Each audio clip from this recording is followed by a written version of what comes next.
Thank you very much indeed. Thank you for that kind introduction. Well, as you've gathered, the theme is integrity and the application of that idea of integrity to a world which appears to be increasingly divided and destabilized by what's been happening of late. And one of the things that matters about integrity, the reason why we want our medical practitioners and our teachers and our politicians and our public officials to be people of integrity, and why we want our institutions to exemplify integrity, is so that we can trust them. Trust is essential, really, to the way that a society operates, the way an economy works. You know, if you can't trust most of the time, most of the people that you deal with, then of course everything goes haywire. So integrity is key. And I would like to make a few remarks, if I may, about the integrity of the political system and constitutional system on which quite large tracts of the world rely. They are the Westminster model of democracy, so-called, which doesn't exist only in the UK, but here in Australia, New Zealand, India, Canada, even in the United States. The United States of America, that system is a version of the Westminster model, although actually a rather earlier version than the ones that were instituted in different parts of the British Empire over the 19th and early part of the 20th centuries.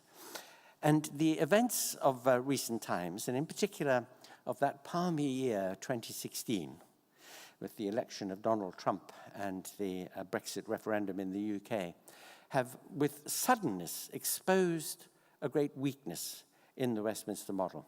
And I would like to just mention what that weakness is and flag up the fact that people who live under the Westminster model, where things haven't gone too badly wrong yet, have an opportunity to try to ensure that they don't.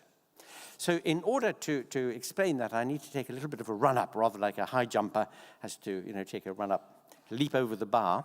So I have to begin about 2,500 years ago, just to get this run-up done properly, with Plato. And of course, you're all very familiar with Plato's great work, The Republic. And you will remember in the 8th book of The Republic that Plato attacks the idea of democracy. He attacks it with great vigor because he believed that democracy is really just a disguised form of ochlocracy. That's rather a wonderful word, O-C-H, ochlocracy. It means mob rule. And his reason for thinking that if you put final political authority into the hands of the demos, of the people, what you will get very rapidly is anarchy. And this, he said, is because most people are very poorly informed, they're very self-interested, they're very short-termist, they don't really care about people on the other side of the city, let alone on the other side of the world. So the kind of decisions they make and the preferences that they express will be very parochial, very local to their own interests and concerns. And therefore, there will be a terrific conflict of interests. And everybody will be squabbling with everybody else, and very poor decisions will be made. Hence, anarchy will ensue very quickly. And when anarchy occurs, he says, people are quickly exhausted and frightened by it, and therefore they welcome with open arms somebody who can come in and restore order, a tyrant. And he thought that democracy is just the exordium, just the first step towards tyranny. His attack on democracy, and of course he was a member of the aristocratic party in the Athens of the 5th century, late 5th century, early 4th century, and he was very against the democracy which had existed with some success, actually, under Pericles during the great period of classical antiquity in Athens between the end of the Persian invasions and the beginning of the Peloponnesian War. You're all very familiar with this. So he was hostile to it, and the degree of his hostility, and the fact, of course, that Plato is such a huge name in philosophy and in the history of ideas, especially in the Western civilization, meant that it is very, very recently in our history that the word democracy came to be a feel-good word, came to be a word of positive connotations. In fact, I think I can date pretty precisely when it officially became a word that everybody approved of. 101 years ago, in 1917, when Woodrow Wilson President of the United States, was explaining to his people in North America why he was taking the country into the First World War. He said it was to make the world safe for democracy, to defend the values of democracy. Now, prior to that time, people were very hostile to it. If you go back and you read the founders of the United States of America in the late 18th century, people like Madison and Hamilton and Jefferson, they were very scathing about democracy. And indeed, Plato's view, Plato's skepticism about the people and their competence, really, to be final political authorities, is one which has persisted very, very much into our own time.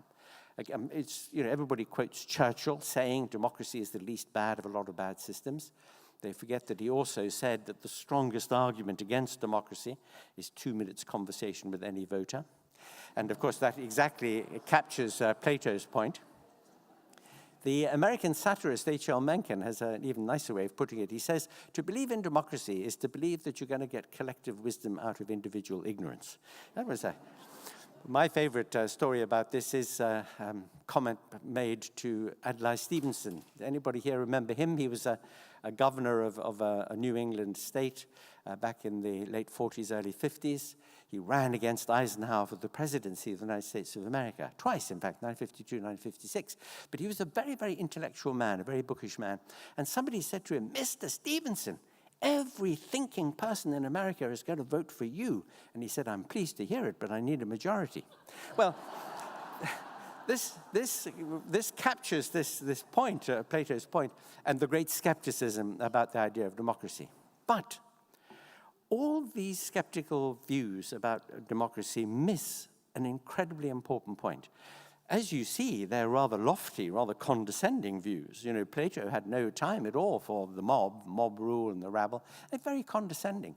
And they miss this terribly important point, a point which was beautifully put, beautifully captured by a man called Colonel Thomas Rainborough in 1647 in the Putney debates in the English Civil War. You may remember it was a lull in the English Civil War at about that time.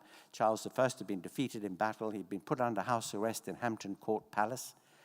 By the way, if you're going to be put under house arrest, that's not a bad place to be, I don't suppose. So he was under house arrest, and the new model army of Cromwell, they got together to discuss what next. And the soldiers of the new model army, who put their lives on the line to get rid of the tyranny of a king, and they wanted a whole new dispensation, they produced a document called an Agreement of the People, in which they asked for biennial parliaments and universal adult male suffrage. Of course, it was only the men in those days. They wanted an independent judiciary. They wanted to weaken the power of the House of Lords or even abolish it. And they put this to Cromwell and Ireton and the other leaders of the new model army who weren't at all interested in this. After all, they took the view that the only people who had a right to a say in choosing the government of their country were people who had property, who had money. If you gave the vote to people who didn't have any property, what would they do with that vote? Well, they would use it to take away the property of the people who've got property, so they weren't jolly well going to let that happen. So they weren't very pleased at all with this idea from the soldiers of the army. But one of the soldiers, Colonel Rainborough, said, look, in fact, he uses the following expression. He says, the poorest person in England has as much right to choose the government and the laws under which he will live as the richest he.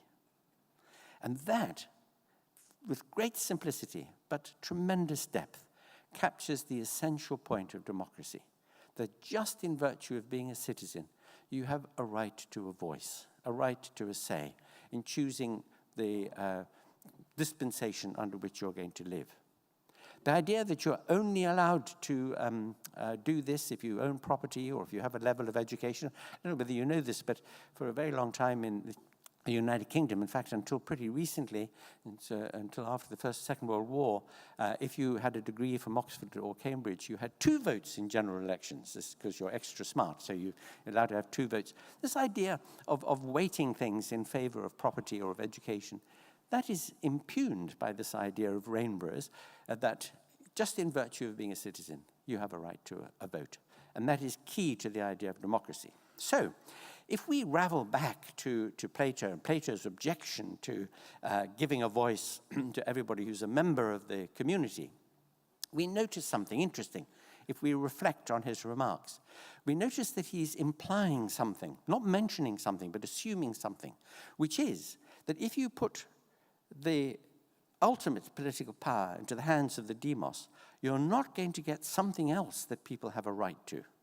They have a right to a voice, but they also have a right to a second thing, which he believed you won't get if you honor that first right. And that second right is a right to good enough government. Now, I use that phrase, good enough government, because outside the purlieus of Brisbane, there is nothing in our world which is perfect. So we can't expect the government ever to be perfect, and therefore we do want to recognize that government is difficult, politics is difficult, it's difficult to satisfy so many competing interests and desires in a society. But we have a right to good enough government, government that will protect our civil liberties, government that will act in the very best interests of everybody, remembering that every society and every community is a great collocation of minorities. So good enough government is not, crassly majoritarian, but nor is it minoritarian. That is, nor is it such that it is captured by some minority whose own agenda they want to push through and organize everything in their interests. Good enough government will be government that will really be government for all the people, trying to do its best for all the people. So that is a right that we have. We have a right to a say, and we have a right to good enough government. The big question is, how do you get from one to the other? Plato didn't think you could do it. He thought that if you gave people this right, this will immediately collapse. So how do you do it? Well, from 1688 until the 1860s, so pretty well 2 centuries, the 2 centuries that embraced the Enlightenment in the beginning of modern times, there was a sustained and developing debate of very, very great interest on this question of how you're going to construct a political order that would deliver good enough government. It began with John Locke in the Second Treatise of Government in 1688 after the so-called Glorious Revolution, which kicked out James II, you may remember, and instituted Parliament, the Parliament of England, as it was before the origin of Britain as a political unit, in the place of God. This was because, that's quite true, by the way, that it used to be thought that God had appointed the king ruled by divine right, and that was the claim to legitimacy that the king had, that he was divinely anointed. And Parliament decided that that's not going to work because God had picked the wrong person in James II. So it was going to appoint the next king, so it invited William of Orange. And of course, Parliament has thought that it's God ever since. So that's a very important moment in the development of political thinking. And John Locke, the great philosopher, wrote this treatise on government in which he set out an idea of a constitutional sort of parliamentary arrangement which constrained the power of the crown and made Parliament more of a representative body of the people, not because the people had voted for it, of course. Parliaments in those days were pretty well owned, really, by the richest people, the largest landowners, and so on. But the principle, the concept of the idea that Parliament was not acting just as an arm of the crown, but could constrain the power of the crown and could act on behalf of the country as a whole. So that idea got going with Locke, and you can follow a really interesting trace. So here's a little reading list for you. You can read Montesquieu, Baron de Montesquieu, a great book called The Spirit of the Laws, which is written in the first half of the 18th century, a great work of the Enlightenment. And then, of course, the founding fathers of the United States of America with the Constitution and the amendments to the Constitution, constituting the Bill of Rights, and how they thought about how an order, a governmental constitutional order should be arranged. And then Benjamin Constant and Alexis de Tocqueville in France after the French Revolution in the early part of the 19th century. And then a book by John Stuart Mill called Representative Government, which was published in the 1860s, just before another reform of Parliament, another extension of the franchise in the Parliament of the United Kingdom, as it by then had become. And in those 2 centuries, you see an idea being worked out. And the idea, in essence, is this, that you get from the right of the people to have a say, to have a voice, to good enough government, by constructing institutions that will capture all the preferences and try to honor the overall needs and interests and desires of the populace, and produce an order of governance which tries to address or to meet those preferences or needs.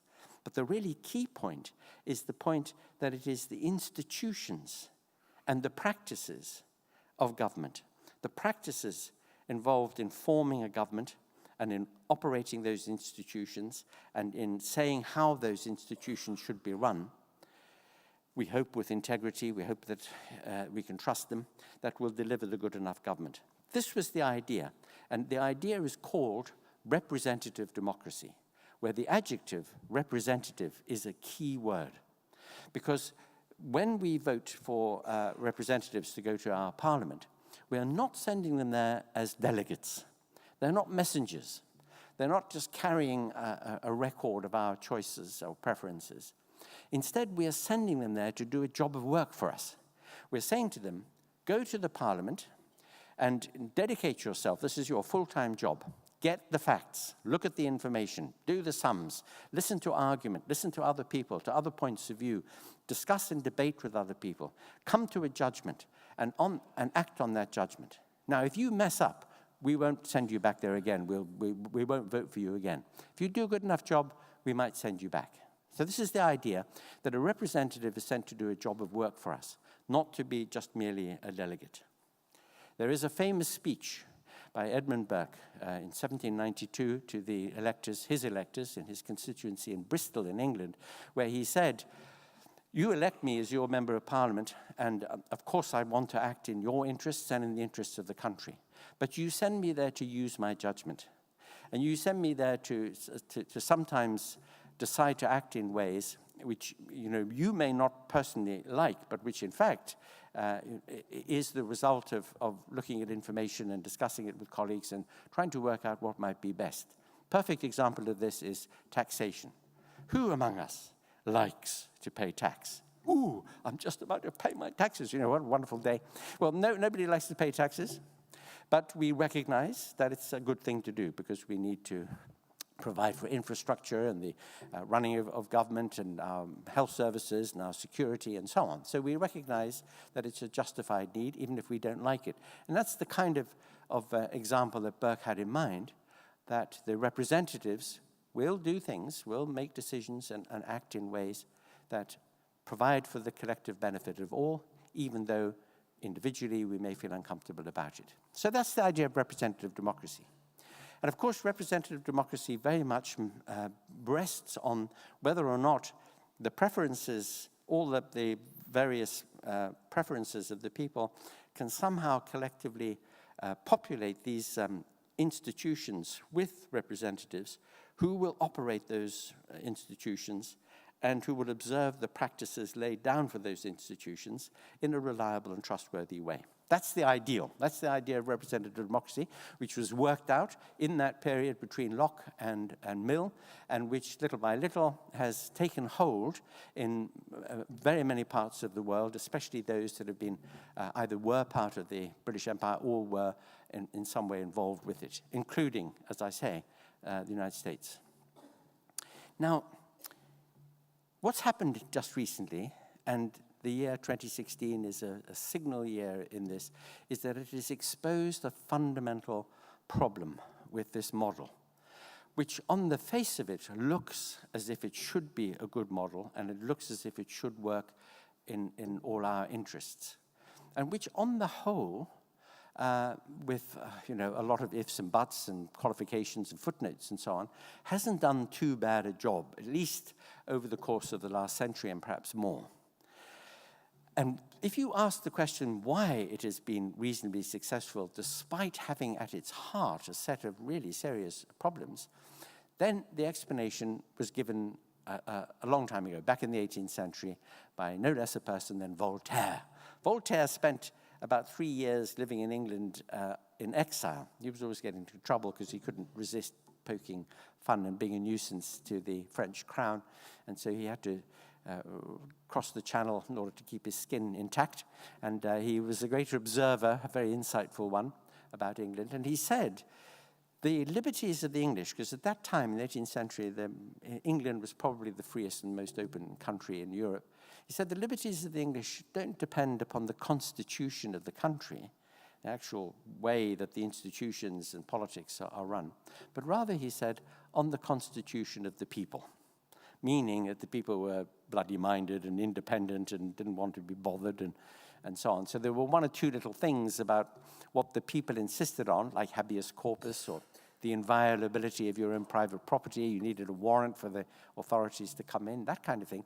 He thought that it was the nature of the community, the sort of cultural ethos that gave them their liberties, and not the way the constitutional order was actually, in a formal sense, structured. And he was right.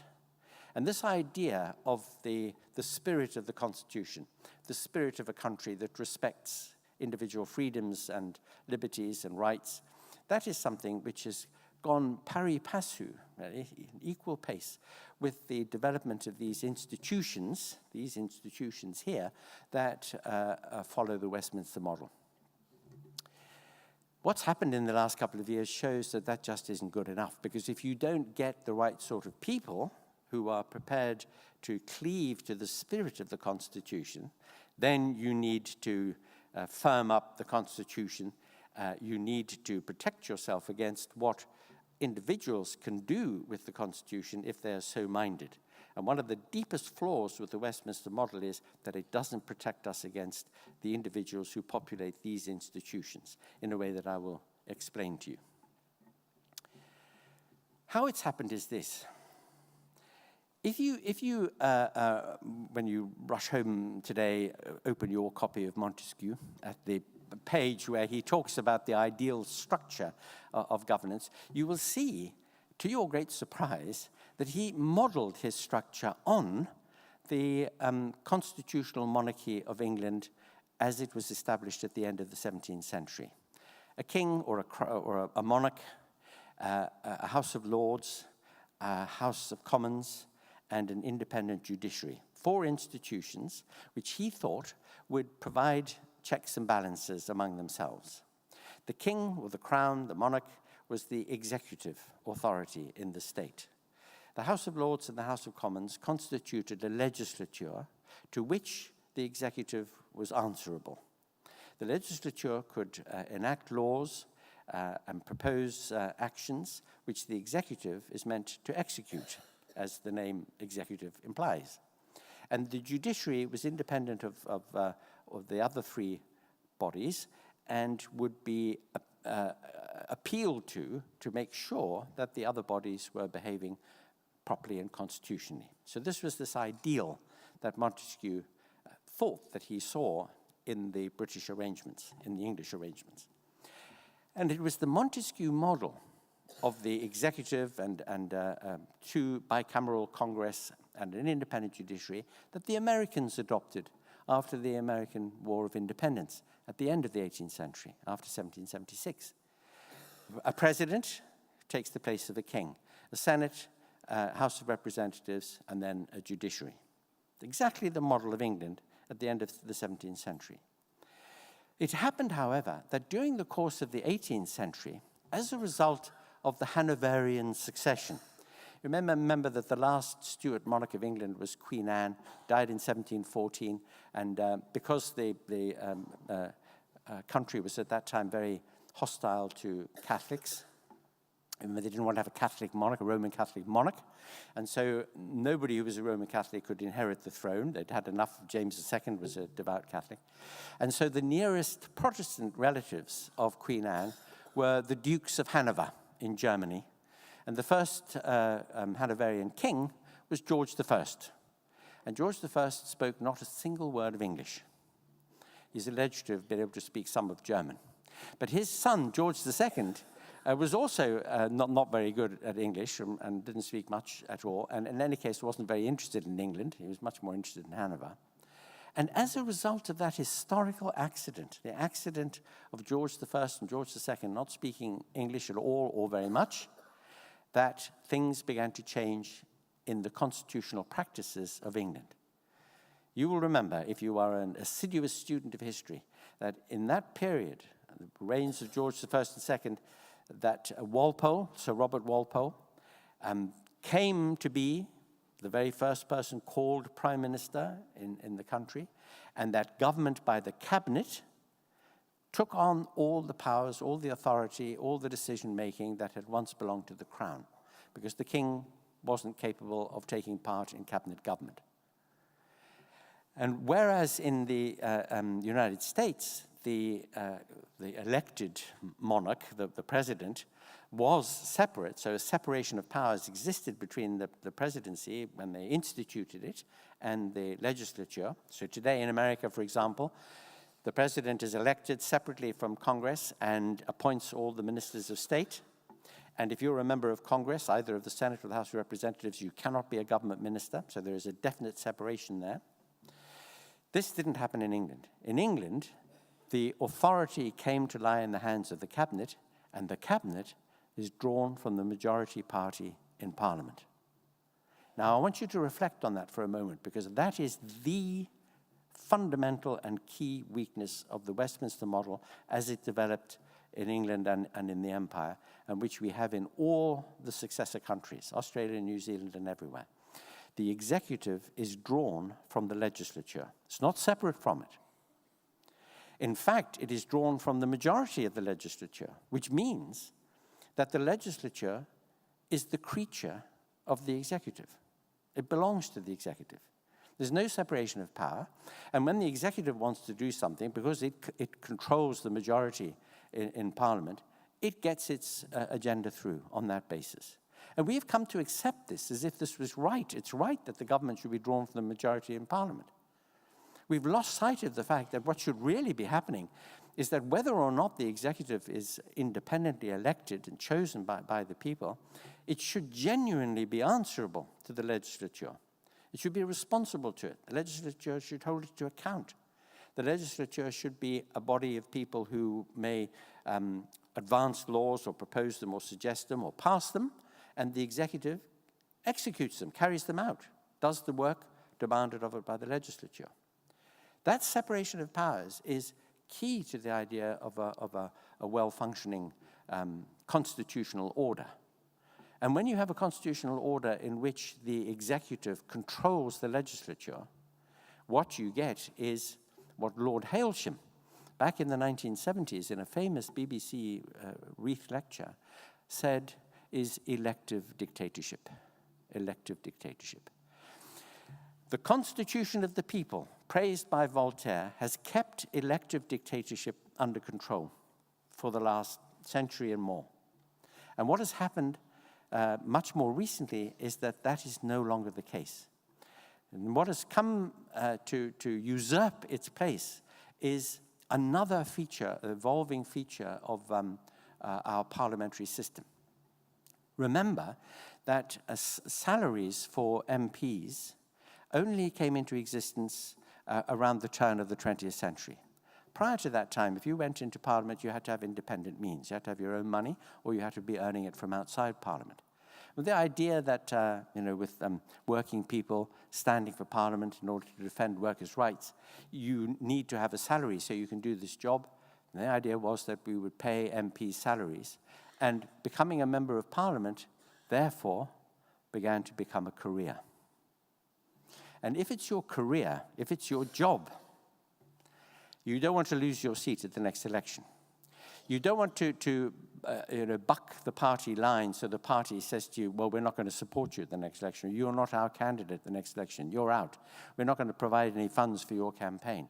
You've got to toe the line, otherwise we won't support you, and you won't have a chance to be promoted and become a minister or even have a chance of becoming prime minister. So it becomes a career. And if politics is a career, that is corrosive.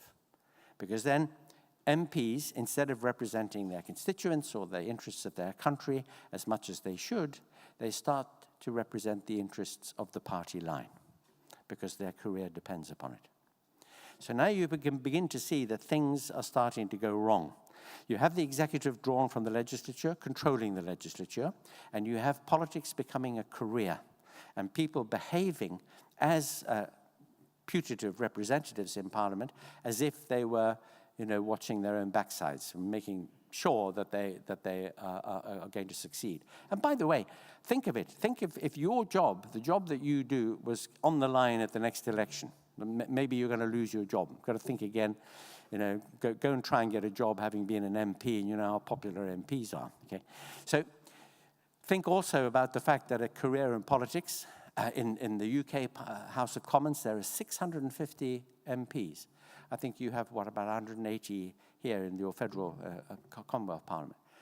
That's a lot of people, and there's only one Prime Minister and half a dozen senior ministers. So to get up the greasy pole in politics, you've got to be pretty firmly attached to the buttocks of the person just above you on the greasy pole in order to make an ascent. And this means that you've got to, I was going to say keep your nose clean, but you've got to behave yourself anyway. You've got to behave yourself in order to do that. And this is where the problem of careerism in politics begins to be a serious problem. But that's not where the problem stops. Not only is it the case that the separation of powers has failed, and that is a very serious matter, or that politics has become a career. So you get people who know very little of anything else, who get into politics very early. They begin as, interns and assistants, and then they do sort of campaigning work for MPs, and then eventually they get elected as chosen as a candidate for a constituency. So it becomes a lifelong career. That's a problem enough too. But things get worse in the following way. In the United Kingdom, there is what is popularly miscalled an unwritten constitution. In fact, it's better to describe it as an uncodified constitution. Parts of it are codified in statute, but a great deal of it exists just in conventions and traditions. It's been very well described as a set of understandings that nobody understands. Now, this is very, very helpful to politicians who can do things differently from time to time in ways that suit them. And I'm going to come back to that point in just a moment. You have a constitution in Australia which is also in part uncodified. There are certain aspects of the constitution here which are or consist in conventions and practices, assumptions, rather than something which is written down clearly. A lot of people say that an unwritten or an uncodified constitution is much more flexible than adaptable.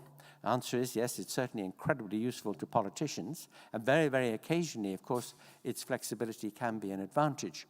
I mean, look at the inflexibility of the Constitution of the United States of America. You know that the First Amendment right and Second Amendment right are regarded as sacrosanct. Indeed, the whole Constitution is regarded as more holy than Scripture. And that right to bear arms, think of that. When that right to bear arms was included in the amendments to the Constitution, it was actually a right for militias to be formed, not for individuals to bear arms, but for there to be militias. But also it was the case that the arms in question were muzzle-loading muskets, not Kalashnikovs and assault rifles and semi-automatic weapons, of which you might own dozens. And so being able to trade on the piety of something written hundreds of years ago, which is so inflexible you can't change it or be sensible about it, seems to a lot of people to constitute a powerful argument against a written constitution. In my own view, it doesn't, because it cannot be outside the wit of the human mind to devise a constitution and ways in which a constitution can be kept fresh and up to date under a really serious set of arrangements, indeed such as you have here. So changes to the Constitution in Australia require a double majority of people in a referendum and a majority of the states agreeing to it. So you can have double majority locks, or you can have other kinds of protections to make sure that constitutional changes are done sensibly and rationally. They're not in America, but they can be.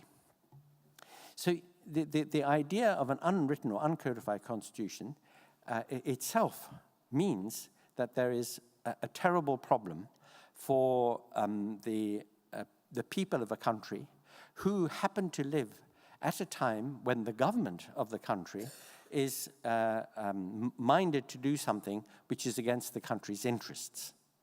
For example, Brexit. Let me give you an example of this. In a representative democracy, referendums are not really native to or proper to a representative democracy. It's the representatives who should be doing the work, getting the facts, and making a sensible, grown-up, sober judgment.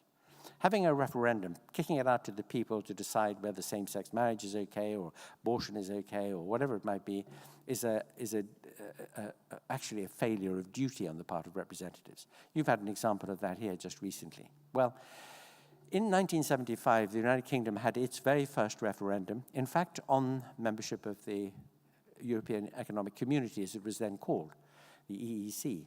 And there was a 67% majority in favor of becoming part of the EEC, and it was a very good thing for the UK. The UK was a basket case at that time. If you go back and you look at YouTube footage of 1970s Britain, some of you here may be refugees from it. You may remember piles of rubbish and unburied dead and strikes and three-day week and God knows what else. The place was absolutely going belly up. And so it was rescued by membership of the EU and became the 5th richest country in the world as a result until 2016. Now it's slipped down the rankings already, and Brexit hasn't even happened. So that was the first referendum that we had. Then there were a succession of other referendums on devolution in Scotland, on independence for Scotland, on introducing a proportional representation system, on the further referendum on the EU membership.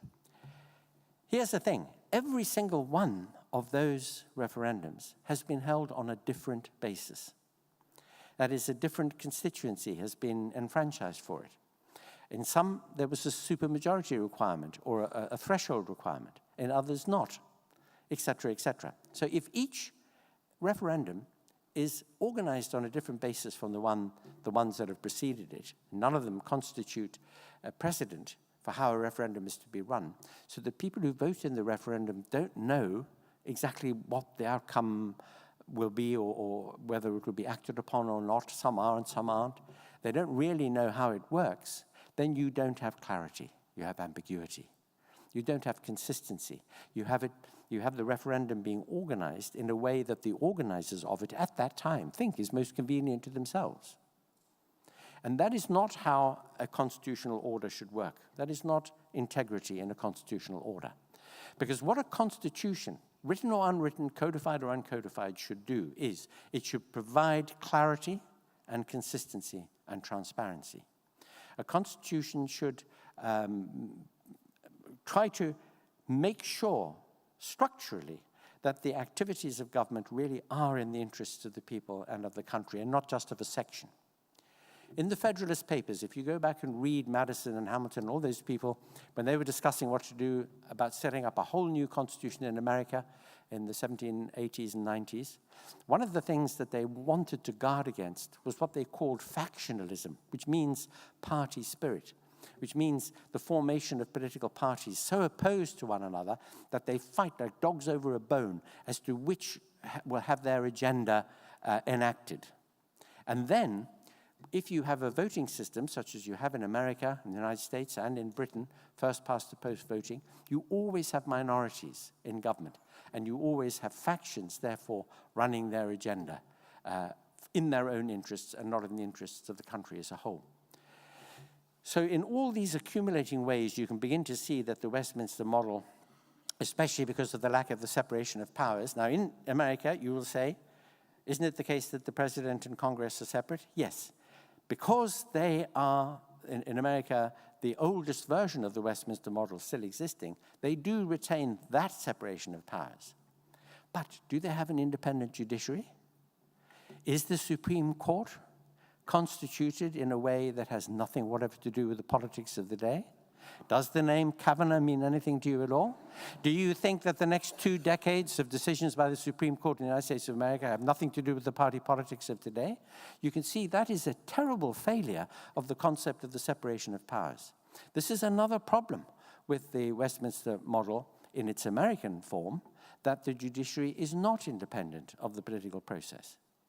So if you look at the electoral systems, I mean, again, in America, first past the post, and gerrymandered congressional districts or constituencies, for example, that devised by the states to ensure that over 90% of seats in the House of Representatives never change hands from one party to another because of the gerrymandering. and because of the way they manipulate the franchise by ensuring that it's very difficult to get registered for a vote, especially if you're poor or uneducated or black. So by means of these manipulations, the whole system can be controlled to ensure that a factional interest is privileged in the government of the country.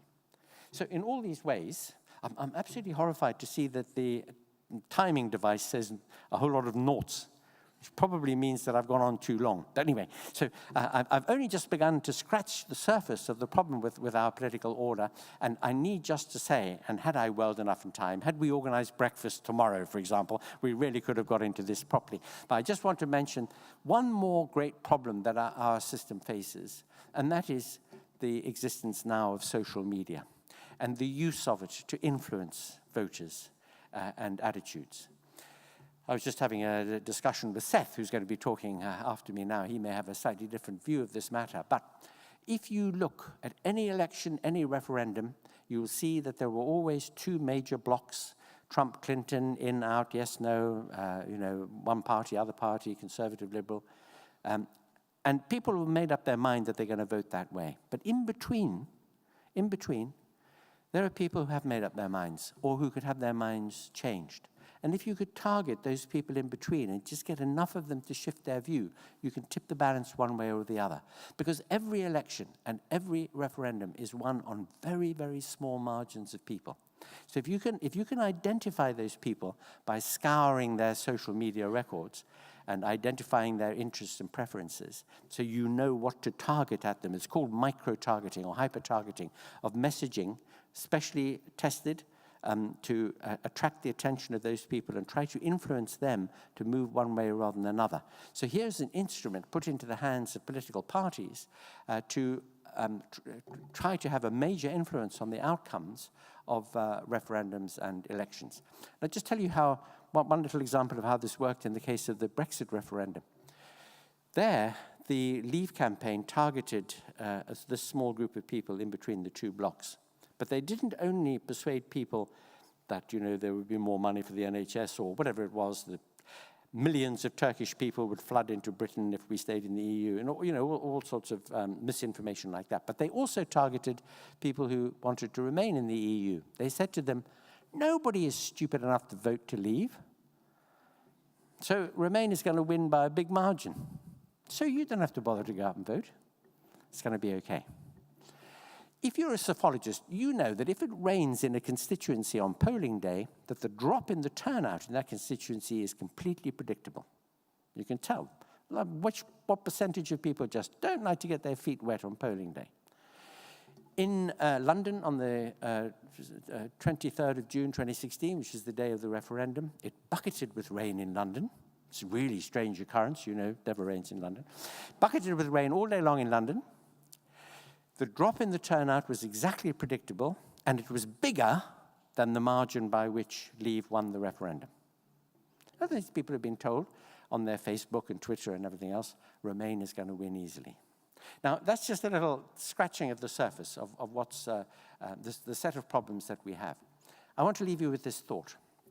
We need to think very seriously about what we want from a constitution, how we want the order, the arrangements of governance in our countries to work. We need to look at it and investigate it and to see how to make sure that it works in the interests of all, and the interests of the country. One way to do it, there are some very, very simple things you could do. One dramatic way you could do it is nobody can be an MP for more than one term. It's not a career, it's a service. Now that would immediately clean up politics straight away.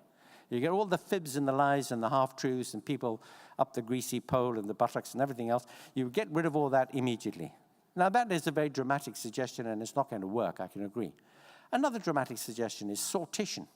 You all get picked by lottery to be a juror in court trials, criminal cases, and so on. Well, what about a kind of jury service in Parliament? It's known as sortition. The ancient Greeks used to do it. You get a jury empaneled for a year or two in the legislature. That's another dramatic suggestion. It's not going to work. It's not going to happen. So there are some very minor things that we could do.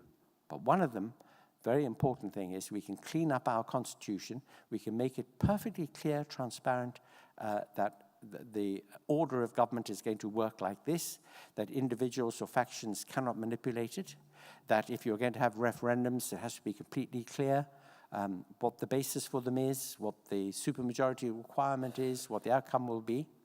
And I just leave you now and end on the following thought.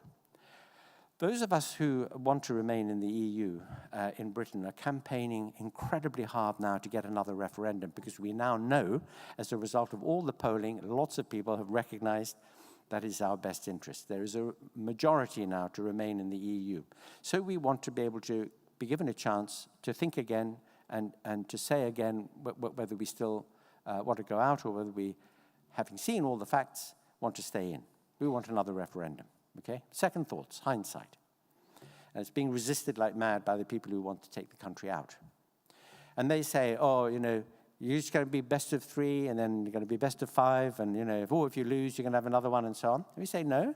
The fact is, at the first referendum, you didn't give us a plan, a roadmap, any assessments of the impact, or what would happen to the economy, or how difficult or easy it would be, or what the consequences would be for whole ranges of our society and education and economy and business and commerce. Now we know. So now we want to say, do we want to go on with this or not, now that we've got the facts? That's the position, okay? And it's being resisted by that person, Mrs. May, and various other people. Here's the point. If there is a vote of no confidence in the government in the House of Commons in London, and the government loses that vote, there has to be another vote of no confidence 2 weeks later, just to see whether people have changed their minds or not. Now, the fact that they have put that into statute, into law, to protect their own jobs, and that they refuse second thoughts to the country, is an example of hypocrisy. It's an example of the way you can manipulate a constitution in your own interests. And I would just say, think of a country where, you know, there are so many prime ministers. They keep changing every few months. I don't know whether you've ever heard of such a place, but if you know of such a place, then you know that that is a symptom of something going wrong with the way the political order is working. And it is an indication that something should be done about it. Thank you very much. Thank you.